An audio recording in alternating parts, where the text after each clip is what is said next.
All right, good afternoon, ladies and gentlemen, and on behalf of Marine Corps University, the Norwegian Defense University College, Marine Corps University Foundation, and the Krulak Center for Innovation and Future Warfare, welcome to this week's Arctic Security Symposium and our panel today. I am your host, Major Ian Brown, Operations Officer at the Krulak Center. This series for the last 2 days has explored the policies, strategies, and tactics underpinning security in the High North. Today, our panel will be focusing on evolving Russian military capabilities. Before we begin, please remember that all opinions expressed here are those of the individual and do not necessarily reflect the views of the Krulak Center, Marine Corps University, Norwegian Defense University College, or any other agency of the U.S. or Norwegian governments. We'll also be recording this panel for the benefit of those in our community of interest who can't join us live today. So we ask that you be mindful of keeping your microphones muted to avoid disrupting the presentation, as well as keeping your own webcams off to help us all stream smoothly. Bandwidth is precious. At the conclusion of our guest presentation, we will have a question and answer session. So if you do have a question, please type it into the WebEx chat function, and then I will moderate and pass the questions on to the panelists on your behalf. So today, I'm excited to introduce our guests, Dr. Johan Norberg and Dr. Yuval Weber. Unfortunately, Dr. Elizabeth Buchanan was not able to join us live today, so these two gentlemen will be the focus of our panel. Dr. Norberg is Deputy Research Director at the Swedish Defense Research Agency, where he follows developments in Russia's armed forces. He's worked at the Swedish Ministry for Foreign Affairs, Ministry of Defense, and in the Swedish Parliament. He's a reserve officer and has served on peace operations in Bosnia, Herzegovina, Georgia, and the Middle East. He is also a fellow at the FPRI Eurasia Program and has been a visiting scholar at Columbia University in New York. Dr. Yuval Weber is a research assistant professor at Texas A&M's Bush School of Government and Public Service in Washington, D.C. Prior to this, he served as the Kennan Institute Associate Professor of Russian and Eurasian Studies at the Daniel Morgan Graduate School, as a visiting assistant professor in the Department of Government at Harvard University, and as an assistant professor in the Faculty of World Economy and International Affairs at the Higher School of Economics in Moscow. Of course, here at the Krulak Center, we've known and loved Dr. Weber for a long time, first in his role as the Bren Chair of Russian Military and Political Strategy, and now as an official Russian subject matter expert. So, gentlemen, welcome to both of you. We look forward to your presentations and question and answer today. And Dr. Norberg, I did get your message. I was planning on running the slides on your behalf. So, actually, if you're planning on going first, I can go ahead and get that set up for you. I suggest Dr. Weber goes first. Yes. That's okay, yeah. First. Okay, very good. So, Major Brown, thank you as always for a very warm introduction, and thank you to all of you in the virtual audience for your time and your interest and your attention. Unfortunately, Dr. Buchanan was not able to join us. She was going to cover the relative impacts of the AUKUS, Australia, UK, US nuclear submarines deal on basically China, South China Sea, and its effects on Russia and the Arctic. So I didn't prepare any remarks on that, but that's something that we could perhaps bring in later, and I'll try to incorporate that that I've been thinking about for the last few minutes into my own remarks. Now, for the basic question of Russia and the Arctic, I'd like to make two sort of larger points, then fill in those points. And what we'd intended was for my comments to be sort of covering comments for Dr. Buchanan and then Dr. Norberg. So pardon me if they're a bit general for right now, but we can certainly get into more specifics as necessary in the question and answer period. So the two big issues that when we think about Russia and the Arctic, number one is climate change is good.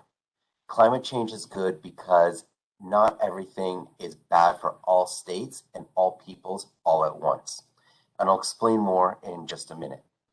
The second thing is that the military consequences of climate change is that this is giving Russia an opportunity to treat the Arctic as something not only serious as a zone of great power competition or what they call a zone of international cooperation. And of course, when cooperation fails, you can get competition or confrontation, but that this is something that is bringing in the United States, bringing in the other Nordic and Scandinavian countries in a way that was not true before. And in that, the fact that there is significant Western attention and, as I'll describe further, Chinese attention to the Arctic puts Russia in a central position to determine how does the Arctic actually work. So those are the two big issues. Climate change is good, military consequences are positive for Russia. So in terms of climate change being good, let's just go over the obvious points here. There is now, because the Arctic Ocean is an ocean that's covered by ice, the Antarctic is a continent of which there's ice on it. So now that basically the ice is melting, this means that there is increased shipping, and future increased shipping through the Arctic is basically available now and will be much more available in the future. And this is what Russia calls its Northern Sea route. There's additionally the Northwest Passage, which goes through the United States and Canada in its portion. We won't really discuss that unless it's appropriate. But the difference here and how Russia treats its Northern Sea route is that it has defined the Northern Sea route as, not all of it, but parts of it as internal waters that are belonging to the Russian Federation solely, and which, let me see if I can just pull it out real quick. Gosh. Oh, my apologies. Anyways, what I read is that I picked out the language that the Russian military has defined for the internal waters of the Russian Federation when it comes to the Northern Sea route. And long story short, what they're going to require states to do is, and ships to do, is to have 45 days of pre-notice of using those waters, to have a Russian sea captain on board, and to, of course, pay whatever tolls are necessary. And so this obviously leads into a larger issue of freedom of navigation just across the world. Because if Russia is able to state that the Northern Sea route has portions which are not international waters, well, then that could create a precedent and thus a chain effect of lots of countries creating zones of internal waters rather than international waters. South China Sea being obviously a potential flashpoint there. So as shipping is coming through the Northern Sea route, this is going to be a tremendous opportunity for Russia to rebalance its China relationship. And in terms of balancing the China relationship, we often think, or we often worry, that Russia and China, partners forever, best friends forever, they have a lot of differences within their relationship as well, and this is one of them. In terms of what our differences, obviously China displacing Russia as the central economic influencer of Central Asia is something that is unpleasant for Russia, but they have to take it because there are no options there. But as China is looking for alternative routes to Europe in terms of its shipping, obviously the main one that goes from South China Sea, Straits of Malacca, Indian Ocean, and then the Suez Canal comes with a series of problems, of which the US Navy, pirates, and the Suez Canal are the big ones there. If there is an opportunity for Chinese shipping to go basically the northern direction, what they call the Polar Silk Road, or what obviously the Russians call the Northern Sea Route, this is an opportunity not only to save time, but also to avoid those problems. And so Russia is really looking towards Chinese shipping as a mechanism, as an issue to rebalance the Russia-China relationship. Not really relevant to this, but this is also one of the reasons that a lot of Russian military analysts were extremely excited about the United States leaving the INF officially, even though Russia had been cheating for a number of years. The point and intent of that is to get out of INF so that they can continue with their nuclear modernization. In case the relationship with China goes poorly, they'll have an ability to then deploy those nuclear assets to the Chinese border in much greater numbers. So there is a lot in the China-Russia relationship that is not just President Xi and President Putin, hugging, kissing at every bilateral meeting that they have. Obviously. So continuing with the theme of climate change is good. This is providing access to more oil, gas, and other resources, which are accommodating the declines in Western Siberia, in the legacy fields that have been in operation since roughly the 1950s. Now, obviously, the Russians are looking towards the future as going to be post-oil, post-gas, post-fossil fuels at some point, but until that time comes, they want to essentially have all the resources available as possible. And in that sense, what they're looking for beyond, fossil fuels Russia's really working to develop and export its nuclear energy in much greater amounts. And so you're going to hear in the coming years and decades, Russian nuclear influence across the world. In addition, so continuing with the theme of climate change is good, this obviously also provides larger growing seasons elsewhere in the country. And we're dealing with the climate change conference that President Biden and other world leaders have attended over the past week. For Russia, climate change is real, climate change is serious. It's caused the climate volatility, including tremendous forest fires, far larger than would have existed in California. But in terms of international governance, it's fundamentally not Russia's to solve. Russia doesn't have the ability to make things worse or to make things better. And what we could see the headlines over the last week is President Biden was unable to bring basically a climate package to the meeting in Glasgow, and President Xi didn't even bother attending. President Putin didn't bother attending, but again, that's on the margin. So when you think about climate change writ large, these are basically net opportunities, as well as not really the obligation of Russia's to solve. So that's basically point number one. And we can come up with sort of different ideas within that as we go along. I wanted to then just briefly touch on what are the military consequences of this. And at its core, as I suggested at the top of my discussion, now that climate change is real, military consequences are serious, not least because of what Russia can do, but because of the interest of others in the region. In January 2021, the Russian Ministry of Defense upgraded the Northern Fleet to its own military district, even if the Northern Fleet still exercises with the Western Military District, which some of you would probably know from the Zapad military exercises. Additionally speaking, Russian newspapers have reported that the Ministry of Defense is considering raising its own Arctic fleet. So, a new fleet to add to them. And what this would do is obviously provide something in between a regular Navy, because the Russian Navy is split amongst the different fleets according to the oceans or seas that they operate in. But what this would what the Arctic Fleet ostensibly would do was allow the existing resources to focus on combat missions. So somewhere in between Coast Guard and Navy is what they're intending for the Arctic Fleet, should it be raised. But essentially, when we think about what are the big picture items here, Russia is looking to create what they call a zone of international cooperation.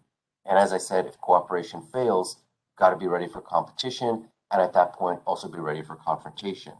But obviously, this is a zone of great power interaction. Even though the US government is shifting away from great power competition to strategic competition, the basic concept remains the same, wherein there are lots of countries interested in this area. And because Russia has half the coastline of the Arctic Ocean, it has half the population of the world living above the Arctic Circle.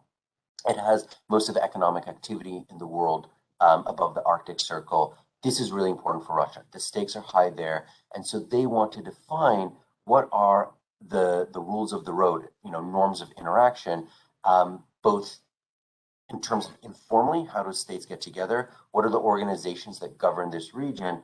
And to its core, what are the military capabilities that they're going to bring to bear first? And part of that is the more military infrastructure that they put in place, above the Arctic Circle, this of course causes the chain reaction in the other NATO and non-NATO states to then basically match and or exceed. And once NATO, and you can check, the last National Defense Authorization Act, the defense budget, the last one was probably the first one to take the Arctic seriously in a military context since the days of NORAD being established in the 1960s, that this is something that is good for Russia if there are NATO and non-NATO but friendly resources in the region, because what that permits Russia to do is to point at that and say, look at how you're threatening us. This, of course, justifies the military buildup that we're doing, because how else are we going to protect ourselves against your buildup? In a sense, this is just totally gaslighting, but that's the strategy that's going forward. Create the military opportunities to then react to the reaction. The last 2 points that I'd like to make on this are, in addition to basically their own military infrastructure that's coming into the region, they are leveraging China's interest in the Arctic Council. The Arctic Council has been previously noted by its very cooperative engagement of the member states. That's when there wasn't much economic or military activity in the region. Now that there is, Russia has been leveraging China's interest and China's self-definition as a near Arctic power, even though that language is self-invented, and America's non-ratification of UNCLOS, which is the mechanism that is the law of the sea, even though the United States says it's customary law, which they follow. What Russia is using China to do is to engage the United States much more deeply in saying, if you don't cooperate on this issue and all of our other differences, look at how we're going to bring the Chinese in. And the last thing that I'd like to say is Russia's had 5 Arctic strategies over the past decade plus. They have a Ministry of Arctic Development. In the absence of concerted and consistent US action on what the Arctic is and what the Arctic means, Russia has taken the lead on this, and what they are intending to do through leveraging Chinese interests, through leveraging the realities of climate change, is to make this something in which Russia is a founding member of whatever formal or informal arrangements exist in the region. And that for them is part of their larger drive to be taken seriously as a great power. There's no certificate in international relations in which you're a great power, and that's the end of that. So what they need is as many issues as possible in which resolving the problems, opportunities, etc., it becomes impossible without Russia. And the Arctic for them is a great such opportunity. And that's basically where we can talk about, the future going forward between Russia, the United States, Norway, and the other Scandinavian, Nordic, and obviously Canada, the Arctic nations, so forth. So let me just pause there and turn it over back to Major Brown. All right, thank you, Dr. Weber. And then Dr. Norberg, I'll go ahead and pull up your presentation here, and we'll transition over to you. Okay, thank you. 1 second. Sure.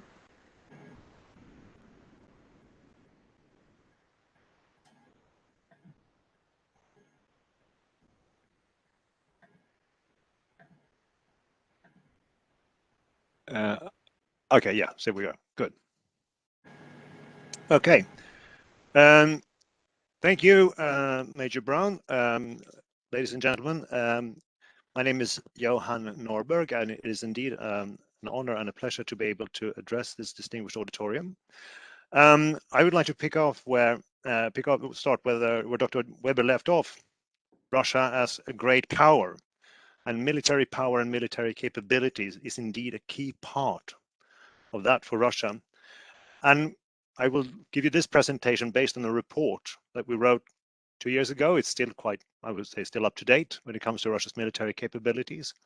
And it comes in this context as a background understanding or as a context to Russia in the Arctic. And the Arctic certainly plays a role for Russian military capability at the national federation level. Could I have the next slide, please? Okay, just very briefly about FOI, where I work. We are an agency under the Swedish MOD, and we do scientific research for the Swedish defense writ large. So not just for the armed forces, but for other agencies as well. I work with the Russian Eurasia program. We're about 10 people, it varies over time, representing different academic disciplines, politics, economics, industry, and in my case, military. And this reflects our broad approach to military capability. It doesn't evolve in a vacuum in Russia anyway, sort of reflects society, and that's why we have all these disciplines involved. We study Russia, that's our focus, but since the former Soviet Union is important to Russia, we follow developments in the Caucasus, Central Asia, Ukraine as well. What we have in common, all 10 of us here, is that we are all fluent in Russian. Мы все говорим по-русски. This enables us to use Russian open sources. We try to get a Russian angle on things to sort of look at what they say themselves. And we do study visits to Russia, and at least we did that before the pandemic, and we'll see when we can resume that. The report I show you in the first slide, we do such 10-year assessments once every 3-4 years, and in between we do other reports relating to military power writ large. Next slide, please. So military power, and more specifically fighting power, what a force can actually do. This is based on our interpretations of Russian military notions and terminology. And when we talk fighting power of Russia's armed forces, we talk primarily about conventional forces for high intensity warfare in regional wars. So it's not peacekeeping, not counterterrorism, not COIN, and it's not small wars such as against Georgia. A regional war would be a war against NATO or China. We look at two key aspects of that. That is operations with groups of forces. I'll come back to that notion later. And second, strand of strikes in a theater of military actions. What is a theater of military actions? Well, in Russian thinking, it's a large part of a continent. So it's quite a large area. And it's not specified in advance at all. It's designed as an operation starts. In our analysis, we try to make a difference between what Russia has and what the Russian armed forces have in terms of organization, men, equipment, etc., and what they can do in terms of operations. We don't do, I mean, at least I don't study Russia's political intent on when, where, against whom they will use this military tool. But I try to sort of describe this is what the military tool looks like and what it can do. And to be specific, capability is context related. Russia's capability would be very large against Georgia, but smaller against the US and NATO. So what we can do when we say fighting power and what Russia can do is how they can start a war, but not how that particular war would proceed, because that would require wargaming, and we haven't done that. So to use an analogy with a chessboard, we describe Russia's chess pieces and their potential, but not how each game is played. Next slide, please. And here comes the chessboard. It's Eurasia. And when we started looking at what Russia can do in terms of military operations, we have to look at some military strategic preconditions for operations, primarily geography. There are two types of geography in our thinking. It's enabling infrastructure, and that is, first of all, railways. And you see a little spider web-like pattern in Western Russia and Eastern Europe. Those the Russian gauge railways that stretch across all the former Soviet Union and Russian Empire, including Finland. This is how the Russian ground forces go to war. For the air and naval forces, bases are key. Russia doesn't have aircraft carriers. For example, it has one, but that one is stuck up north for the moment. But it does not have the ability to project power such as the United States. You see small blue triangles on the slide and some white ones. Those are air bases. And you see circles with anchors in, those are naval bases. And Russia's air and naval forces are tied to those. Geography can also be an obstacle in hindering operations, and the key feature here in Russia is distances. Russia is by all measurements huge. 9,000 kilometers east to west, 11 time zones, use whatever measurement you like, it's huge. And the Russians always have to bear that in mind as they plan their operations. Other geographical features that can hinder operations are obviously seas, they stop ground forces pretty effectively, and alpine mountain ranges. For example, such in the South Caucasus. I've served there as a military observer long ago, and those mountains certainly stop at least ground forces operations pretty effectively. Russia's own forces also are primarily located west of the Urals. I would argue 2/3 plus, perhaps even 70–75% are located west of the Urals, just basically as the airfields and the naval bases indicate. It is roughly the same for the ground forces. Things are spread very, very thinly as you go east, infrastructure, forces, etc. Next slide, please. Oh, sorry, there are uniquely favorable preconditions west of the Urals. I have forgotten that little one. Next one, please. Okay. I will talk about a notion called groups of forces, группировка войск. This is how the Russians assemble forces for a certain operation. It is, as I've seen in Russian exercises, usually ground forces centric. Russia is a continental power and the ground forces play a key role. Air and naval forces join as supporting elements, depending on where this takes place. These groups of forces are tailored for each operations, and I believe they can set up one of these per military district. This is due to restrictions in command and control. Such a group of forces would fight in an area of operations of roughly 300 times 300 kilometers. That's a pretty sizable area, sort of tactically speaking. And we will see how that plays out on the map later on. And you see to the right, the table is an example of what such a group of forces could look like. This is not based on any official Russian document or anything, but basically our assessment. But that is a group of forces. I also mentioned standoff assets such as cruise missiles and surface-to-surface missiles. I will put less emphasis on them today, given the time restrictions. So what can Russia's armed forces do? What is their fighting power as of now? Next slide, please.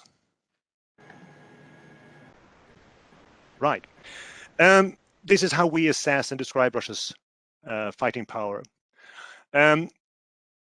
You see the groups of forces. There are 5, 1 per military district on the map, and the squares you see on the map are roughly 300 times 300 kilometers. And please note the enormous distances between them. You understand quite easily why the Russians feel they have too little given their enormous territory. Bottom line is that we believe Russia can launch one regional war, basically taking on NATO or China within a month. It's easier to go on the offensive in Europe, but probably more defensive operations in the East. And when you look at both the Caucasus and Central Asia, it is very hard to see how a major adversary or a peer adversary can actually approach Russian territory from that direction, either due to geography, such as alpine ranges, or huge distances. And we believe that this will roughly remain the case for the coming decade, because any sizable increases will be very, very costly. And now then on to the Arctic. And indeed, Dr. Weber mentioned that there is talk about an Arctic fleet that will have some kind of Coast Guard function. I have seen those reports as well. But when we look at the Arctic and sort of look at it as a war theater where operations can take place, there are 3 formations of forces that are based up there, and it's all in the Kola Peninsula. It's the 14th Army Corps, the 45th Air Army, and the Northern Fleet's sort of naval forces. They can operate as a joint inter-service force group in the Kola Peninsula and that region. That can be reinforced with 1 combined arms army and other elements in about a month. Transports are quite hard to get up there because the railway lines are not that extensive. Key Russian priorities, as we believe, is first of all the strategic nuclear submarines, the second strike capability for nuclear weapons in the Northern Fleet. Without them, Russia is hardly a great military power. But also another aspect of nuclear weapons is situational awareness for air and ballistic missile defense. Because in the case of an exchange of missiles with the United States, missiles will fly across the North Pole because that's the shortest way between continental Russia and continental United States.